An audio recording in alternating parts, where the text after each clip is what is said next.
இந்த 2 பேருக்கு தான் சண்டையே வருது. மாமியார் மருமக சண்டை இல்லாம இருக்கிறதுக்கு ஏதாவது பதிகம் இருந்தா சொல்லுங்க. நான் சொன்னேன், இப்படி எல்லாம் நீங்க எதிர்காலத்துல கேப்பீங்கன்னு தெரிஞ்சுதான் அந்த காலத்திலேயே நம்ம ஞானம் பெரியவர்கள் எழுதி வச்சிருக்கிறாங்க. ஐயோ நிஜமாதான் சொல்றீங்களா? இதுக்கு கூட பதிகம் இருக்கான்னு. சத்தியமா இருக்கு. அபிராமி அந்தாதியில அபிராமி பட்டர் ஒரு அற்புதமான பதிகம் அருளி இருக்கிறார். 100 பாடல்கள்ல ஒரு பாடலுக்கும் ஒரு சிறப்பு உண்டு. அதுல ஒரு பாடல் மாமியார் மருமக சண்டை இல்லாம இருக்கிறதுக்குன்னு இந்த பாட்டு. அந்த பாட்டை நான் கேலண்டர்ல எழுதியிருக்கேன். யார் வீட்லயாவது படிக்கணும்னு ஆசைப்பட்டீங்கன்னா வாங்கிட்டு போய் முதல்ல சண்டை போடாம படிங்க. அத படிக்கிறதுக்கு முன்னாடி அதுல என்ன எழுதியிருக்கிறேன்னு படிச்சு பார்த்துட்டு அப்புறமா பதிகத்தை படிங்க. மாமியார் மருமகள் 2 உறவு.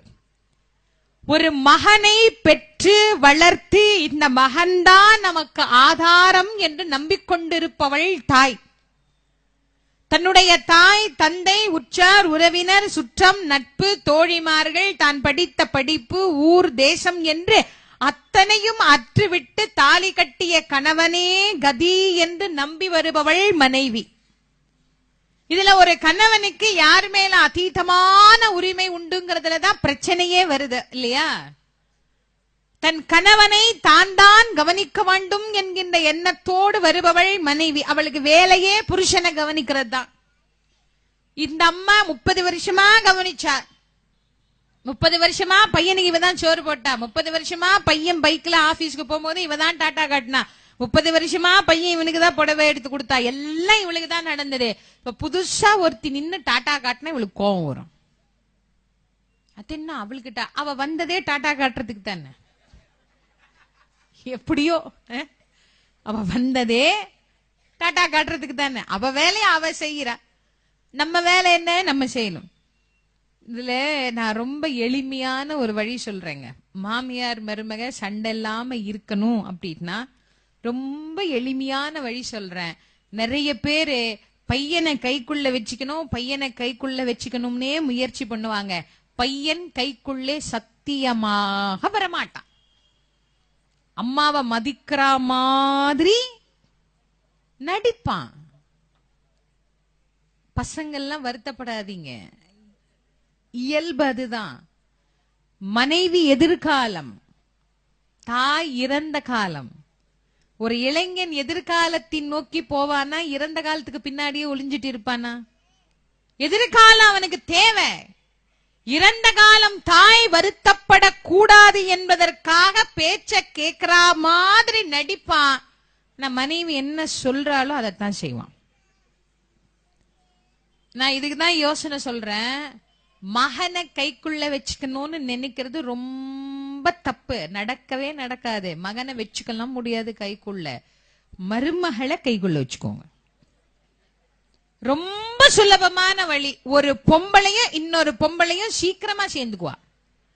ஆனா ஒரு பொம்பளை இன்னொரு பொம்பளோட சேர்றதுலேயும் ரொம்ப கஷ்டம் இருக்கு. ரெண்டுமே உண்டு. ரெண்டும் சுலபமாவும் நடக்கும், கஷ்டமாவும் நடக்கும். நீங்க சுலபமா நடத்தி தான் பாருங்களேன்.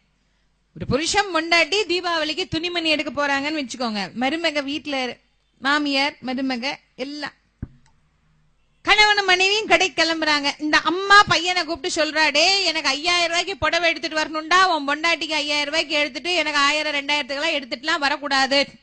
போகும்போதே அங்க கடையில போய் அவன் புடவை எடுக்கும் போது, எங்க அம்மாவுக்கு ஒரு புடவை எங்க அம்மா கேட்டாங்களே, இங்கேயே நீ 4500 ரூபாய் 5000 ரூபாய்க்கு தானே பாக்குற, இங்கேயே பார்த்துடலாமா? ஏன் வீட்டுல இருக்கிற உங்க அம்மாக்கு என்ன 5000 ரூபாய்க்கு புடவை? நான் 4 இடத்துக்கு வெளியே போவேன் வருவேன், எனக்கு வேலை இருக்குது, ஆபீஸ்ல ஏதாவது ஃபங்க்ஷனா நான் கட்டிட்டு போனோம். சும்மா இருக்கிற உங்க அம்மாவுக்கு 5000 ரூபாய், எனக்கு 5000 ரூபாயா? வேற வேலை இல்லை உங்களுக்கு? அந்த கிளவிதான் எதனா சொல்லி கொடுத்துன்னா நீங்கள் இங்க வந்து கேட்டுட்டு இருக்கிறீங்க. யார் அப்புறம் மாசம் மாசம் அந்த பில்லு இந்த பில்லுன்னு எல்லாம் கட்டுறது? ஒரு 500 ரூபாய்க்கோ 1000 ரூபாய்க்கோ புடவை எடுத்துட்டு கம்முன்னு பேசாம வாங்க, ஜோலி முடிஞ்சுதா? இதே மாமியார் என்ன பண்ணணும்? வெளியில 2 பேரும் போகும்போது, ஏன்பா நல்லா போய் பார்த்து பொண்டாட்டிக்கு என்னெல்லாம் வேணுமோ நல்லா எடுத்து கூடப்பா. அம்மா உனக்கு என்னெல்லாம் பிடிக்குதோ வாங்கிக்கமா, எத்தனை புடவை வேணாலும் எடுத்துக்கோ.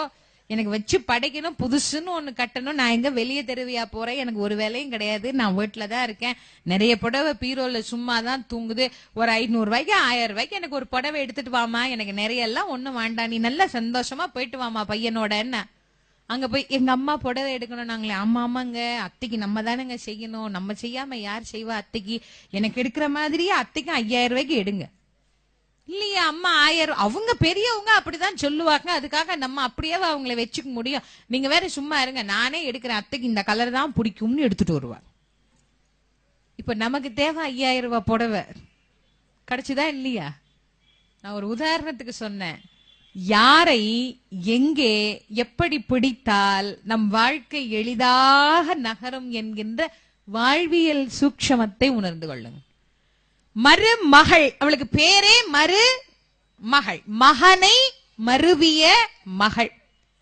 ஒரு மருமகள் என்பவள் அந்த குடும்பத்தினுடைய ஆணிவேர். தன் மகனின் முழு மகிழ்ச்சிக்கும் காரணமானவள் அவளே. அவளை நம்ம மகிழ்ச்சியா வச்சுக்கிறதுல ஒன்னும் குறைஞ்சிட மாட்டோம்.